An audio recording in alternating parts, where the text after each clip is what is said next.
What's up, fools? I almost just got ran off the road by an 18-wheeler. I'm not even joking. You know when the right lane ends and you have no choice but to go into the lane that's not fucking about to go into a like brick wall, and then the motherfucker in the lane next to you just doesn't let you in. They just like hang out right next to you. They don't speed up or slow down. Damn, bro. Got my cortisol like cranked out of its lid right now. I gotta take some ashwa. That's short for ashwagandha, by the way, if you guys don't know. All right, it's chest day though, so for a second there I forgot that I was going to hit chest, but now that I remember, cortisol is down low again. Serotonin is up. Adrenal glands are not firing yet, but they will be firing when I get in there. You guys are sleeping on adrenaline, man. Everyone's always talking about, oh, you don't want a cortisol spike, you don't want a cortisol spike. I'm not gonna lie, bro, that shit feels good once in a while. Like yesterday, bro, it always has to do with me driving. I'm making a left turn, you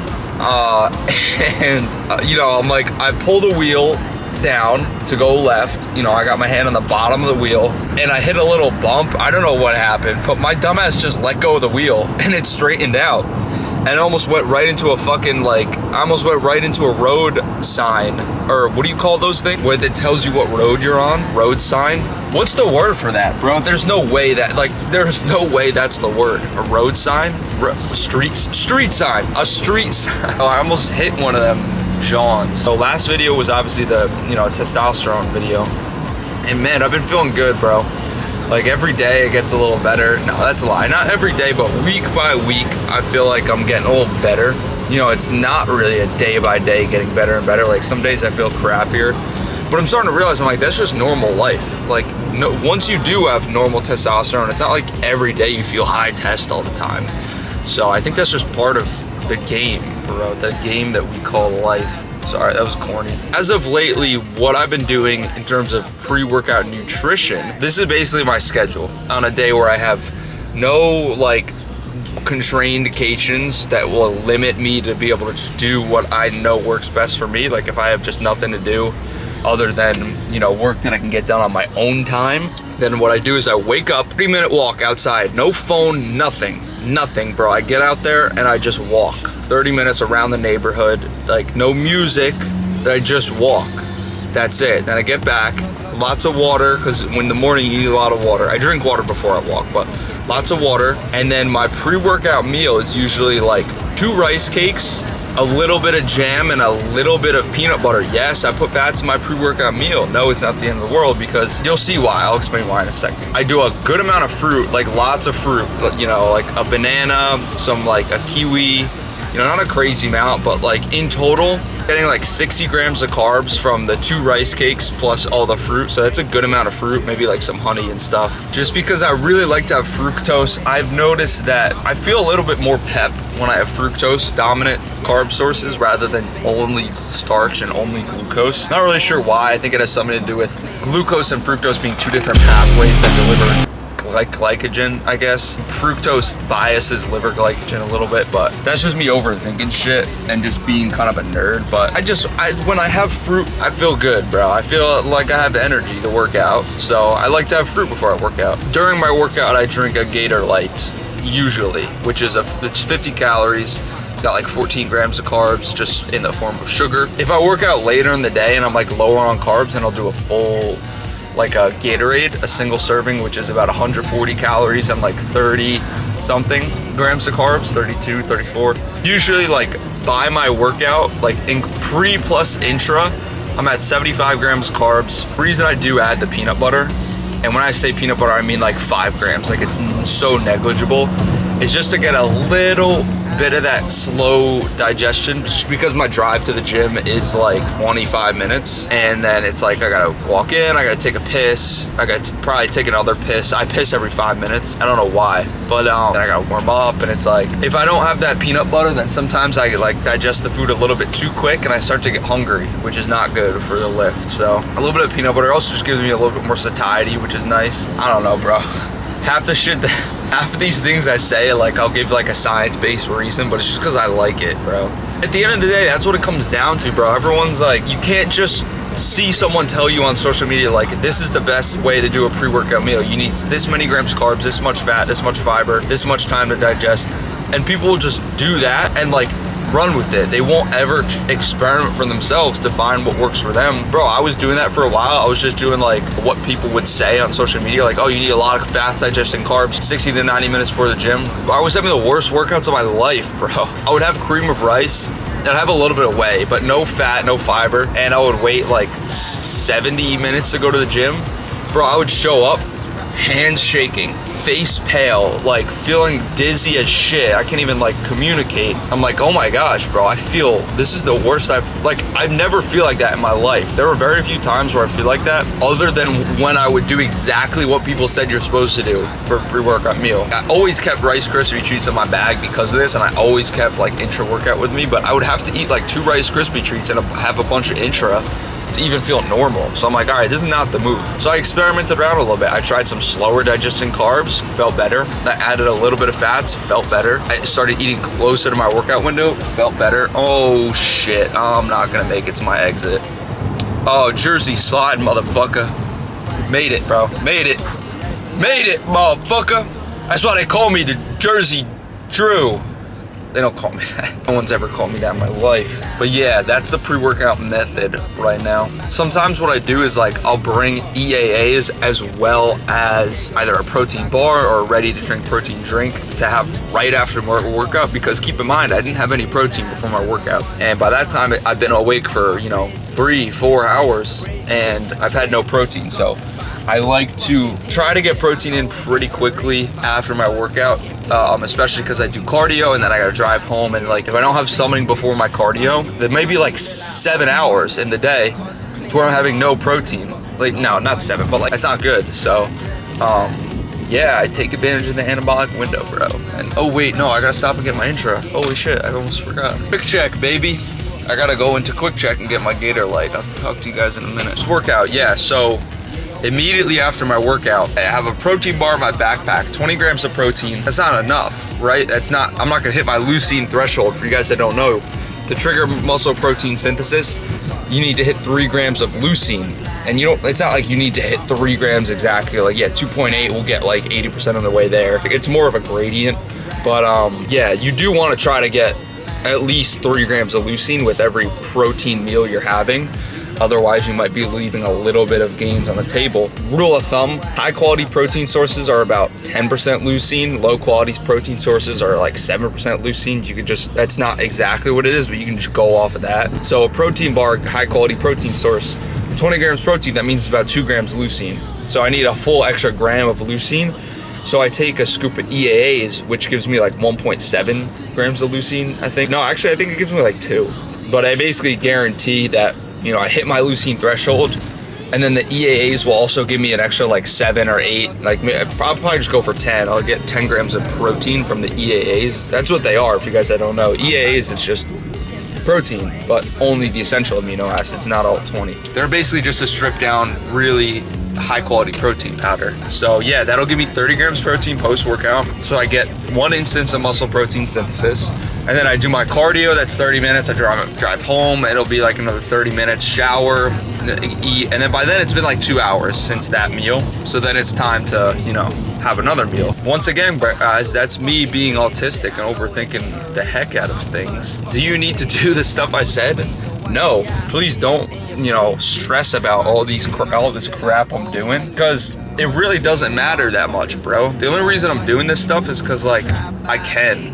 Like, that sounds weird. You know what I mean, though? Like, this is basically my job, right? Like, I'm trying to do this as a living, right? The online fitness coaching, but I also need to be learning as much as I can and experimenting as much as I can so that I can get as much knowledge as possible to transfer that over to my clients, because I want all my clients to be in the know, bro. I don't coach people. This is a common thing that a lot of people don't really understand about coaching, at least the way I do my coaching. I don't coach people just to get them in shape, right? That's the goal, obviously. That's why a lot of people come to me to get coaching. But I also coach people so that they can not only repeat the process themselves when they need to in the future, but really, bro, I want people that I coach to be able to be like, yo, I can now coach other people. You know what I mean? Like, every decision I make with my clients, like everything we do with calories, cardio, recovery, everything, I never will just tell someone like, yo, let's do this. Yo, let's do this. I'll always say, let's do this because XYZ. And because if we don't, then this, and if we do, then this. I always explain everything so that people understand not just what to do, but why they're doing it, so that they can use that knowledge in the future, because I don't want people to need a coach for their whole life, right? Obviously, that'd be a dope business model. If I could sign someone up on coaching and have them get those recurring payments every single month, I'd be making bank. But that's not my goal. I'm not doing this to make bank. I'm doing this to improve people's lives, bro. Personally, I'm like a weirdo. I don't I'm probably not gonna, I don't think I'm gonna get a coach for my next prep. And maybe I should have learned from my first prep of doing most of it self-coached and seeing how much I messed things up, but I think I'm just gonna send it again, bro. Be kind of curious to see what happens. Like, I've coached other people, I've coached people through prep. I have all these systems in place for like how to prep someone and how to structure out like their weight loss chart, how to make sure they're on track, how to figure out all this crap. And so I kind of just want to do it, like, see what happens if I just put myself as a client, you know, like if I just use all the systems I have in place and all the methods I use for clients on myself. Now that I've because I've only coached myself once, but now I've coached 2 people all the way through a show, and I'm currently coaching like 3 people, soon to be 4, into shows. The amount that I knew when I was prepping myself is nowhere near what I know right now. I think I'll be totally chilling. Number one thing is I just need to give myself more time to prep. But speaking of that, we are closing in on that time. Like, it's almost the end. It's the last day of April. I told myself May 1st I was going to start prep. I wanted to get to 190, and I did. I was 190 this morning, so I hit that goal. I don't have my next blood test coming until a week from today, until I get that last batch of blood work done, just to get one more insurance. Like, hopefully I'm in the 400s, 500s, but even high 3s would be fine. But just want to make sure that like I'm good in terms of hormones before I start this crap again. It'll be like halfway into May, realistically, is going to be when I'm starting prep, ideally. If I get halfway through and I'm like, you know what, bro, I could still use a little bit more size, then maybe I'll push it to June, and then June 1st start prep. But really, the reason I kind of want to get on it sooner rather than later is because it sounds stupid, but I want to be able to get a natural tan for my show. So if I wait till now that I'm in New Jersey, if I do a show in like November, I can't get tan before my show. I can only have the spray tan. It's going to be on pale ass skin, which is like not good at all. Like, the spray tan looks so much better if you just get it on already tan skin. So hopefully I can compete in like September, maybe early October. You can still kind of get a tan, but yeah, that's the plan. But anyways, we are at the gym right now, about to go hit chest, so I'm gonna go in there because I gotta piss so bad, and then we'll get after it, bro.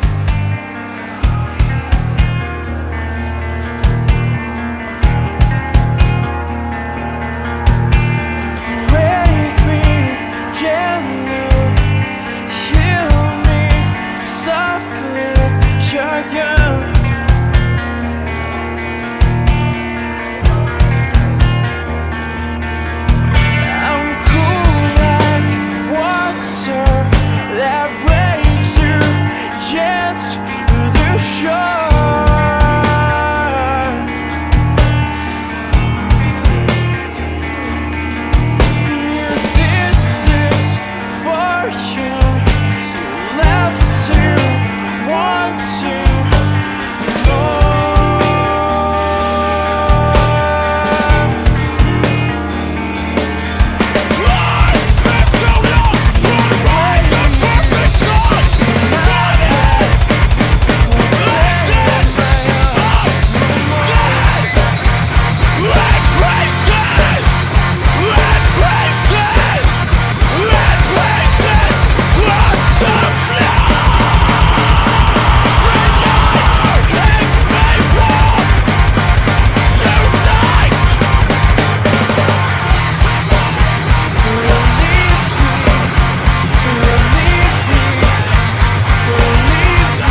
guys, so I apologize. I sincerely apologize because when I got in the gym, I started with pec flies and I recorded my first set. And then I got to the end of my workout and basically forgot to record anything. I'm so slow in the head, bro. I don't know what it is, man. I got in the zone. Can you blame a motherfucker, bro? They were playing Kill Switch Engage out on the speakers in there. So I was locked in, bro. I completely forgot. I wasn't even like, oh, I don't really feel like recording, bro. I genuinely just forgot. But then I remembered towards like the end of my workout, so I recorded like a couple sets.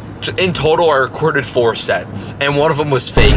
Not fake, but like I was done with my workout and I was like, bro, I only have 3 fucking sets recorded. I gotta record another one. So I was like, fuck it, bro. I'll do an extra set on the Smith machine set. Like I wasn't supposed to do that. That being said, I still went to failure. And honestly, bro, I got an insane upper chest mind muscle connection. My clavicular head. Shout out clavicular.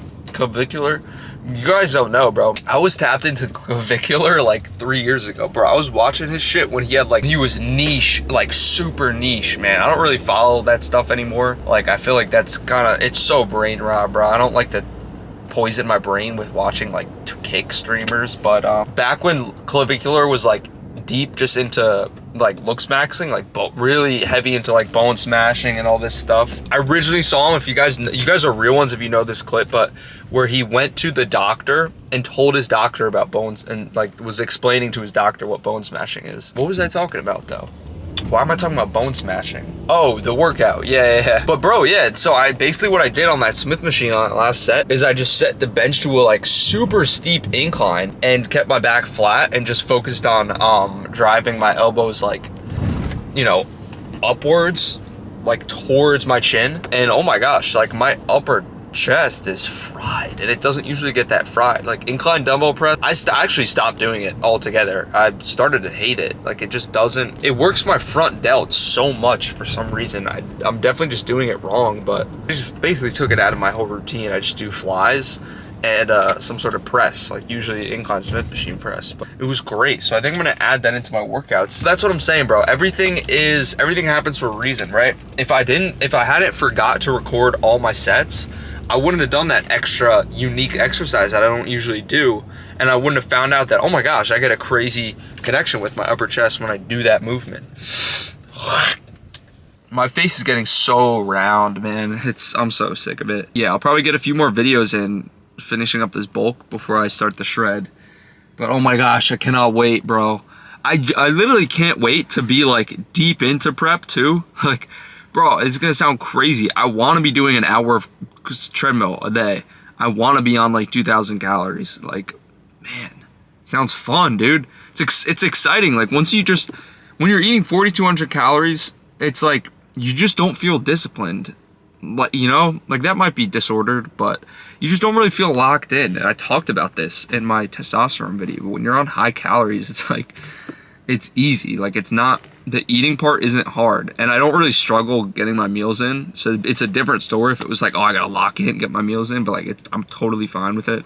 But yeah, bro, I just want to be like, I like moving forward towards stuff. And I know I'm moving forward towards stuff right now with this bulk because this is part of the process. But like, you know, a bulk doesn't really feel like you're making progress. Cause, well, I don't know. Cause I am making a ton of strength progress. But for me, it's always been about the physique, man. I've never cared about numbers that much other than when I was like bench pressing. And I was doing some deadlifting back in the day. But for me, bro, it's just like aesthetics over everything, man. So even though I'm gaining strength right now, it's like I'm losing the aesthetics. So yeah. Check this out, bro. Man, does that not look at that. We got protein pudding and the cream of rice, and I just had some eggs and bacon, but we're mowing down. Yo, just so you guys know, because I know everyone's like, yo, you gotta get Elevate cream of rice, bro. Elevate cream of rice. I'm gonna be real, bro. Elevate sucks. And I'm not sponsored by either of these companies, but Bowl of Gains, bro. Oh my gosh. Blows Elevate out of the water. These are 2 flavors I got on deck right now. Peanut butter cup and this blueberry one. Insane. My top 3. Crackberry. Ugh. It's called Some Mo. It's coconut caramel chocolate. Like the Samoa's cookie. It's like that flavor. That's probably my number 1. Crackberry's like number 2. Number 3, I probably have to give to mystery flavor, which is just like maple brown sugar, cinnamon, sort of. But say what's up to the cat. She just like tried to sit down and then didn't. She wants to go outside. I feel so bad. She's an indoor cat. You wanna go outside? Yeah, I feel bad, bro. But she's declawed because that was normal back when we got her. So everyone was declawing their cats. They didn't know it was bad, so we declawed her. And now she can't go outside because she can't fend for herself, bro. So she's gotta stay here in the safety. But she loves it, bro. We treat her so well, right?